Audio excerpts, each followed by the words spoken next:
नमस्ते। आप देख रहे हैं समीर जसूजा प्रॉप इक्विटी और मैं हूं समीर, आपका real estate friend, real estate philosopher और रियल एस्टेट गाइड। आज पहली बार मैं रियल एस्टेट के बारे में नहीं बात करूंगा, बट उस टॉपिक के बारे में बात करूंगा जिसमें यूट्यूब पे सबसे ज्यादा वीडियोस बन चुके हैं। सब फाइनेंशियल इन्फ्लुएंसर्स मोस्टली उसी के बारे में बात करते हैं। टीवी पे उसके सब एड्स छाए हुए हैं। और जी हाँ, ये है म्यूचुअल फंड इंडस्ट्री, जो एक तरीके से रियल एस्टेट का कॉम्पिटिटर भी माना जाता है when it comes to investing in any asset class. Mutual funds पे एक ही तरीके के वीडियो बनते हैं कि वो कितने अच्छे हैं, क्यों इतना जरूरी है कि आप उसमें इन्वेस्ट करें, और सबसे बेहतर रिटर्न्स आप म्यूचुअल फंड्स के थ्रू ही कमा पाएंगे। ये इसलिए है क्योंकि ये 50 लाख करोड़ की इंडस्ट्री बन चुकी है। म्यूचुअल फंड हाउसेस जो सिर्फ 40 से 45 हैं, वो लगभग 50,000 करोड़ से 1 लाख करोड़ रुपए सालाना कमाते हैं। और ये सबसे बड़ा रीजन है कि उसको इतना ज्यादा प्रमोट किया जा रहा है by every YouTuber, by every social media influencer, by all the sports players of India and many more other celebrities. But जैसे कि हर कॉइन की दो साइड्स होती है, म्यूचुअल फंड्स की भी दो साइड्स हैं। अच्छी साइड के बारे में सब बात करते हैं, बट ऑपोजिट साइड के बारे में कोई भी बात नहीं करता। आज मैं सबसे पहली बार आपको अपना पर्सनल एग्जाम्पल दिखा के, प्रूफ दिखा के ये बताऊंगा कि म्यूचुअल फंड इंडस्ट्री में और म्यूचुअल फंड्स के द्वारा जरूरी नहीं है कि आप 15 से 20% एनुअलाइज रिटर्न्स कमा लें, जो सब लोग बोलते हैं। और बोलते हैं वो तो बहुत ईजी है, वो तो बहुत ईजी है, हर म्यूचुअल फंड 15 से 20% आपको कमा के दे देगा। बट ऐसा सच नहीं है, और मैं आपको इस वीडियो के द्वारा ये प्रूव करके दिखाऊंगा। क्योंकि मैं अपना रियल लाइफ एग्जांपल शेयर कर रहा हूं, ये समझना बहुत जरूरी है कि मेरा बैकग्राउंड क्या है। By qualification I am an MBA finance and I started my career in equity markets with one of the largest companies of India, the SR Group. उसके बाद मैं रियल एस्टेट में घुसा और मेरा टोटल करियर 25 ईयर्स से ऊपर का है। यहाँ पे मैं आपको ये भी बताना चाहता हूँ कि मैं एक कम्प्लीटली सेल्फ मेड मैन हूँ। मुझे एक भी पैसा अपने पेरेंट्स से नहीं मिला है, और आज मैं इंडिया के अल्ट्रा हाई नेटवर्थ इंडिविजुअल्स में आता हूँ। और उसका मतलब ये है कि आपके मिनिमम एसेट्स जो आप इन्वेस्टमेंट करते हैं वो 40 करोड़ से ऊपर होने चाहिए, other than the house that you live in. और मेरा ओवरऑल इन्वेस्टमेंट पोर्टफोलियो डिवाइडेड है 70% रियल एस्टेट में, 15% डायरेक्ट एक्विटी स्टॉक्स में एंड 15% एफडीज में। ये जान के आपको काफी ताज्जुब लगा होगा कि मेरा एक भी पैसा म्यूचुअल फंड्स में नहीं लगा हुआ, और इसका कारण बहुत महत्वपूर्ण है, और इसीलिए मैं ये वीडियो बना रहा हूँ। ये नहीं है कि मैंने म्यूचुअल फंड्स में इन्वेस्ट नहीं किया, मैंने म्यूचुअल फंड्स में काफी सारे पैसे डाले, और उसके बाद मुझे ये जाके समझ में आया कि मैं खुद ही अपने पैसे मैनेज करूं तो मैं बेटर ऑफ होऊंगा। यहाँ पे मैं आपको रिक्वेस्ट करूंगा कि आप वीडियो के एंड तक बने रहें, ताकि आपको क्लियरली समझ में आए कि mutual funds are right for you और नॉट। सेकेंडली, आज की डेट पे इक्विटी मार्केट्स अपनी पीक पे हैं, और लास्ट 3 इयर्स में म्यूचुअल फंड्स ने बहुत अच्छी रिटर्न्स दी हैं, ये मैं भी मानता हूँ। बट क्या ये रेगुलरली होता है आपके 10 साल की जर्नी में? और यही आपका समझना बहुत जरूरी है। मोटा मोटा म्यूचुअल फंड्स 3 प्रकार के होते हैं, बट म्यूचुअल फंड्स ने काफी वेरिएशंस और कॉम्प्लेक्सिटीज के साथ बहुत ज्यादा प्रोडक्ट्स इन 3 कैटेगरीज में बना दी हैं। ये 3 कैटेगरीज हैं। पहली वाली होती है इक्विटी फंड्स। ये फंड्स सिर्फ स्टॉक मार्केट में कंपनीज के शेयर्स में इन्वेस्ट करते हैं। टिपिकली ये ज्यादा रिस्की होते हैं compare to the other 2 fund categories, और रिटर्न्स भी इनमें सबसे ज्यादा होती हैं। सेकंड कैटेगरी है डेट फंड्स की। डेट फंड्स टिपिकली सिर्फ डेट इंस्ट्रूमेंट्स में इन्वेस्ट करते हैं, एंड सिंपली पुट ये कंपनीज को लोन देते हैं डिबेंचर्स के अगेंस्ट। ये गवर्नमेंट को भी लोन दे सकते हैं अगेंस्ट वेरियस सिक्योरिटीज। इनकी रिटर्न सबसे कम मानी जाती है, टिपिकली 7 to 10% एनुअलाइज्ड, और ये प्रोडक्ट्स लेस रिस्की होते हैं। थर्ड कैटेगरी है बैलेंस फंड्स की।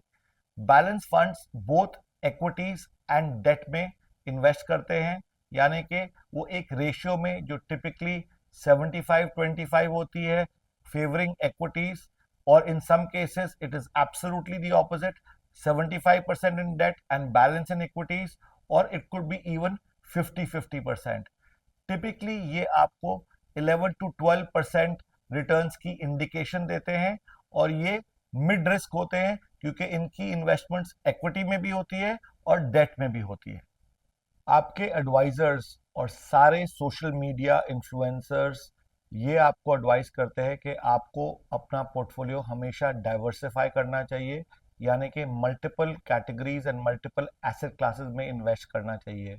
और जब आप म्यूचुअल फंड्स में इन्वेस्ट करते हैं तो भी वो आपको ये एडवाइस देते हैं कि इक्विटी में भी इन्वेस्ट करिए, डेट में भी इन्वेस्ट करिए, और बैलेंस फंड्स में भी इन्वेस्ट करिए, ताकि आपका ब्लेंडेड रिटर्न 12 से 15% आए, रिस्क भी कम हो, और ये काफी अच्छी स्ट्रैटेजी भी है। चलिए अब मेरी स्टोरी पे वापस चलते हैं। 2010 से 2017 तक मेरे पास बहुत सारे एडवाइजर्स आए और ने कहा, आप सिर्फ रियल एस्टेट में या डायरेक्ट इक्विटी स्टॉक्स में ही क्यों इन्वेस्ट करते हैं, आप म्यूचुअल फंड्स में क्यों नहीं इन्वेस्ट करते। और 2017 में मैंने पहली बार ये सोचा कि शायद वो सही हो, शायद मैं एक कैटेगरी मिस कर रहा हूँ, और मैंने एक प्राइवेट बैंकर की बात मान ली। उसने मुझे बताया कि अगर आप म्यूचुअल फंड्स में इन्वेस्ट करेंगे तो आपको लगभग 11 से 12% रिटर्न्स मिलेंगी, मोर और लेस अश्योर्ड, और ये एफडी से बहुत ज़्यादा होंगी, और टैक्सेशन भी काफ़ी कम होगी। और मैं उनकी बातों में उस टाइम आ गया फाइनली। मेरी उस इन्वेस्टमेंट बैंकर या प्राइवेट बैंकर से सिर्फ एक ही आस थी कि आप प्लीज़ मुझे अश्योर करिए कि मैं कम से कम 10% रिटर्न पा पाऊँ, और जो मैंने पैसे अपने एफडी में डाले हुए हैं 7.5% पे, मेरी कम से कम 2.5% तो उससे ज़्यादा रिटर्न हो। उससे ज़्यादा मेरी कोई हाई एक्सपेक्टेशन नहीं थी। और उसने मुझे बेस्ट म्यूचुअल फंड सजेस्ट किए, डाइवर्सिफिकेशन स्ट्रैटेजी सजेस्ट करी, और कहा कि अगर आप ये डाइवर्सिफिकेशन स्ट्रैटेजी करेंगे तो आपके अश्योर्ड 10 से 11% तो बन ही जाएंगे, क्योंकि प्रीवियस ट्रैक रिकॉर्ड जो उन्होंने मुझे दिखाया उसमें उन सब म्यूचुअल फंड्स का कम से कम 10% से 20% तक बन रहा था पिछले 3 से 4 सालों में। क्योंकि मेरी रिटर्न एक्सपेक्टेशन ज्यादा नहीं थी और मैं लोएस्ट रिस्क लेना चाहता था, मैंने टोटल 6 करोड़ रुपए म्यूचुअल फंड्स में डाले। उनमें से 2.5 करोड़ मैंने प्योर डेट फंड्स में डाले, 2.5 करोड़ मैंने बैलेंस फंड्स में डाले, और सिर्फ 1 करोड़ मैंने लार्ज कैप इक्विटी फंड्स में डाले। क्योंकि मैं एक फाइनेंस स्पेशलिस्ट हूं, मैंने उन पैसों को डालने से पहले काफी रिसर्च की।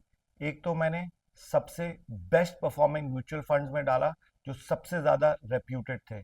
मैंने उनका लास्ट 3 इयर्स का ट्रैक रिकॉर्ड भी देखा, और मैंने उनका पोर्टफोलियो भी स्टडी किया। चलिए अब चलते हैं, हर एक कैटेगरी की डिटेल डिस्कस करते हैं। सबसे पहले इक्विटी फंड्स। मैंने 1 करोड़ रुपए इक्विटी फंड्स डाले, और वो इन्वेस्टमेंट 50-50 लाख में डिवाइडेड थी between DSP black rock mutual fund and मेरे एसेट इंडिया अपॉर्चुनिटीज फंड। ये वर्ल्ड के सबसे बड़े फंड्स माने जाते हैं। इन म्यूचुअल फंड्स में मैं लगभग 3 साल इन्वेस्टेड था, और उस टाइम ड्यूरेशन में निफ्टी लगभग 10,800 से 15,000 पॉइंट तक चला गया, यानी कि निफ्टी 39% ऊपर चला गया। और इस 1 करोड़ की इन्वेस्टमेंट में मैंने लगभग 16 लाख रुपए कमाए, जो कि एनुअलाइज्ड 9.56% जाके बनता है।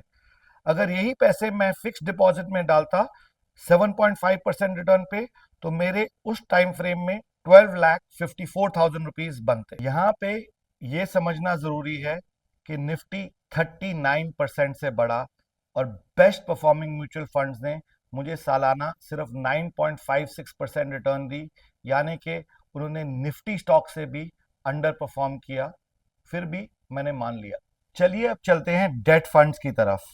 मैंने बताया था कि मैंने लगभग 2.5 करोड़ डाले, और मैं लगभग 4 साल तक उनमें इन्वेस्टेड था। कुछ फंड्स में मैं 3 महीने तक इन्वेस्टेड था, और कुछ फंड्स में मैं 4.5 साल तक इन्वेस्टेड था। तो अगर आप एवरेज लें तो 2.5 से 3 साल बैठता है। जिन फंड्स में मैंने इन्वेस्ट किया वो वर्ल्ड क्लास थे, जैसे कि Aditya Birla cash management fund, HDFC cash management fund, Kotak medium term fund and Reliance corporate bond fund. जैसे कि आपको नाम से ही पता चल जाता होगा कि ये इंडिया की टॉप मोस्ट कंपनीज हैं फंड मैनेजमेंट में। क्योंकि ये डेट फंड्स हैं, यहाँ पे निफ्टी का ऊपर जाना या नीचे जाना कोई मायने नहीं रखता। ये डेट फंड सिर्फ डेट इंस्ट्रूमेंट्स में इन्वेस्ट करते हैं, यानी कि लोन देते हैं एक फिक्स्ड रिटर्न के लिए। इन 4 इन्वेस्टमेंट्स में मेरे को टोटल रिटर्न मिली 4.2%। मुझे 15,09,000 रुपए मिले, और यही पैसे अगर मैं फिक्स डिपॉजिट में उतने ही टाइम फ्रेम के लिए लगाता तो मुझे 27,14,000 रुपए मिलते। यहाँ पे मुझे एक बात आज तक समझ में नहीं आई कि अगर ये डेट फंड्स 8 से 10% का लोन देते हैं और उनकी एक फिक्स रिटर्न होती है, और जब कोई डिफॉल्ट भी नहीं होता क्योंकि ट्रिपल ए रेटेड सिक्योरिटीज होती हैं, तो भी मेरी रिटर्न सिर्फ 4.2% ही क्यों थी? मेरे बाकी पैसे कहाँ गए? मतलब कि अगर उन्होंने 8% पे लोन दिया तो मुझे 8% तो मिलने चाहिए थे। यहाँ पे कुछ एडवाइजर्स बोलते हैं कि इंटरेस्ट रेट्स ना ऊपर नीचे जाते हैं, इसलिए डेट डेट फंड्स की वैल्यू चेंज होती रहती है। पर मुझे ये नहीं समझ में आता कि अगर आप 100 रुपए लोन दे रहे हैं और अगर उसके आपको 8 रुपए मिल रहे हैं हर साल, तो वो 8 रुपए तो मिलने ही चाहिए, चाहे इंटरेस्ट रेट ऊपर ना जाए, क्योंकि आपकी रिटर्न तो 8% पे फिक्स्ड ही है। चलिए अब चलते हैं थर्ड कैटेगरी पे, जो है बैलेंस फंड्स। यहां पे मैंने 2.5 करोड़ रुपए डाले थे और 1.5 साल से 4 साल तक मैं इन्वेस्टेड था। और ये सबसे बड़ा शॉकर है, क्योंकि इस पीरियड में निफ्टी मेरे वेरियस फंड्स की इन्वेस्टमेंट्स में 5% से 60% तक ऊपर गया। और जैसे कि मैंने आपको पहले बताया था कि बैलेंस फंड्स आधे पैसे तो लगभग इक्विटी में इन्वेस्ट करते हैं और आधे पैसे तो डेट में इन्वेस्ट करते हैं। अब मैं आपको बताता हूं मैंने कौन से फंड्स में इन्वेस्ट किया। बैलेंस फंड्स में मैंने 4 म्यूचुअल फंड्स में इन्वेस्ट किया। नंबर 1 था axis regular saving fund, number 2 HDFC prudence fund, number 3 ICICI prudent mutual fund and fourth was L&T India prudence fund. और अब आपको मैं सबसे बड़ा शॉकर देने वाला हूं। जैसे कि मैंने बताया कि मैंने इन फंड्स में 1.5 साल से 4.5 साल तक इन्वेस्ट किया था, और आपको पता है कि मेरी टोटल रिटर्न क्या आई इनमें? -16,000 रुपीज। यानी कि मैंने 2.5 करोड़ रुपए 1.5 साल से 4 साल तक लगाए और मुझे नेगेटिव रिटर्न मिली 16,000 की, जबकि इस टाइम फ्रेम में निफ्टी 60% तक ऊपर बढ़ गया और डेट फंड्स जो उनमें 8% से 10% की रिटर्न मिलनी थी, उसमें भी वो रिटर्न शायद इन फंड्स को मिली ही नहीं, तभी मुझे नेगेटिव रिटर्न मिली। और यही पैसे अगर मैं एफडी में डालता, जो अश्योर्ड होते हैं, रिस्क फ्री होते हैं, तो मुझे 41,47,000 रुपीज इक्विवेलेंट मिलते हैं। यहाँ पे मेरी सारे सोशल मीडिया इन्फ्लुएंसर्स और एडवाइजर्स से ये गुजारिश है कि मेरे ये बैलेंस फंड पोर्टफोलियो को देख के, जिसकी सारी डिटेल्स मैंने इस वीडियो में लगाई हुई है, मैंने पूरी एक्सेल शीट दी हुई है कि मैंने कितने पैसे लगाए थे, कितने टाइम ड्यूरेशन के लिए रेट लगाए थे, और मेरी कितनी रिटर्न बनी, और मेरी क्या रिटर्न बनती अगर मैं फिक्स डिपॉजिट में डालता। मुझे ये प्लीज बताइए कि बैलेंस फंड्स में जहां पे पैसे इक्विटी में लगे थे और निफ्टी बढ़ा, डेट में लगे थे जो assured returns in form of debt मिलनी थी और उनको मिली भी, कोई डिफॉल्ट नहीं हुआ, तो मेरे नेगेटिव रिटर्न कैसे बन गए? मुझे आज तक ये कोई नहीं बता पाया है। और बस मुझे क्या मिली है? Excuses, excuses and stupid justifications. चलिए अब चलते हैं, समझते हैं कि मेरे so called diversified portfolio in the best mutual funds of the country ने मुझे ओवरऑल रिटर्न क्या दी उस टाइम पीरियड के लिए जिसमें मैंने उसमें पैसे लगाए थे। तो इन सब म्यूचुअल फंड्स ने मिला के, जो लगभग 10 से ज्यादा हैं, उन्होंने मुझे 30,91,000 रुपीज की लगभग रिटर्न दी।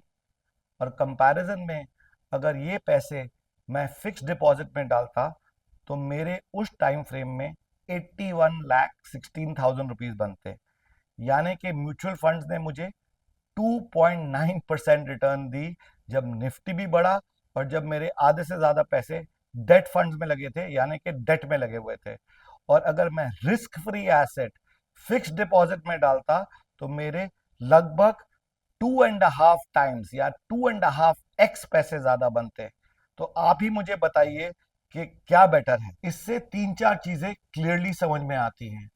एक तो आपको अपना इन्वेस्टमेंट पोर्टफोलियो डाइवर्सिफाई करना चाहिए वेरियस एसेट क्लासेस में। रियल एस्टेट में भी पैसे डालने चाहिए, गोल्ड में भी डालने चाहिए, डायरेक्ट इक्विटीज में भी डालने चाहिए, और कुछ पैसे आप म्यूचुअल फंड्स में भी डाल सकते हैं। ये जरूर याद रखिएगा कि आपके पैसे म्यूचुअल फंड्स के द्वारा बने या ना बने, म्यूचुअल फंड हाउसेस के पैसे तो बनने ही बनने हैं, क्योंकि वो तो आपसे 2% एसेट मैनेजमेंट फीस लेंगे ही लेंगे, चाहे आपके लिए वो पैसे बनाए या ना बनाए। तीसरी बात, मेरे रियल एस्टेट में एनुअली लगभग 30 से 40% बने हैं, और मैंने 6 डिफरेंट प्रॉपर्टीज में इन्वेस्ट किया है।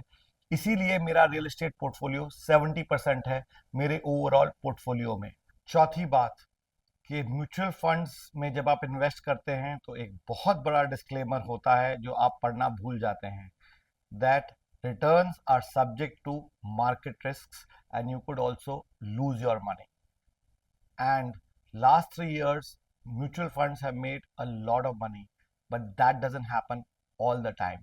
If you look at a 8 to 10 year period, mutual funds have given a return between 10 to 14%.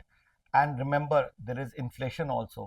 तो 7 से 8% अगर आपकी इन्फ्लेशन हुई तो म्यूचुअल फंड ने कोई बहुत बड़ा तीर नहीं मारा है, जिसमें उनने आपको इन्फ्लेशन एडजस्टेड 6 से 7% दिए हैं और काफी सारी फीस ली है उन 6 से 7% एक्स्ट्रा रिटर्न दिलाने में। क्या म्यूचुअल फंड्स वाकई सही हैं? जो सारे सोशल मीडिया इन्फ्लुएंसर्स और फिनटेक इन्फ्लुएंसर्स आपको रोज बताते हैं कि अगर आप एसआईपी करेंगे और म्यूचुअल फंड्स में पैसे डालेंगे तो आप 40 साल में करोड़ों रुपए कमा लेंगे और आप तो पक्का ही रिटायर कर जाएंगे। याद रखिएगा, सबसे श्रूड स्टॉक मार्केट इन्वेस्टर्स जैसे कि Warren Buffett, Rakesh Jhunjhunwala, mister Damani, इन लोगों ने एक पैसा भी कभी म्यूचुअल फंड्स में नहीं डाला। इन्होंने डायरेक्ट इक्विटी इन्वेस्टमेंट्स की हैं। और अगर आपको सच्ची में रिटायर करना है और 40 साल में करोड़ों रुपए कमाने हैं तो या तो आप डायरेक्ट इक्विटीज में इन्वेस्ट करना सीखिए या रियल एस्टेट में इन्वेस्ट करना सीखिए, और वही है आपकी इकलौती road to success with respect to financial freedom. मैंने अपनी म्यूचुअल फंड्स इन्वेस्टमेंट्स का एक्सेल बनाया है और सारी डिटेल्स उसमें डाल दी हैं। जब भी आपको कोई फाइनेंशियल एडवाइजर ये बताए कि आप अपने सारे पैसे म्यूचुअल फंड्स या एसआईपी में लगाइए, तो प्लीज उनको ये एक्सेल दिखाना और पूछना कि इनके साथ ये कैसे हुआ और मेरे साथ ये क्यों नहीं हो सकता। अगर आपको ये वीडियो अच्छा लगा तो please share, subscribe and share. This is Sameer signing off.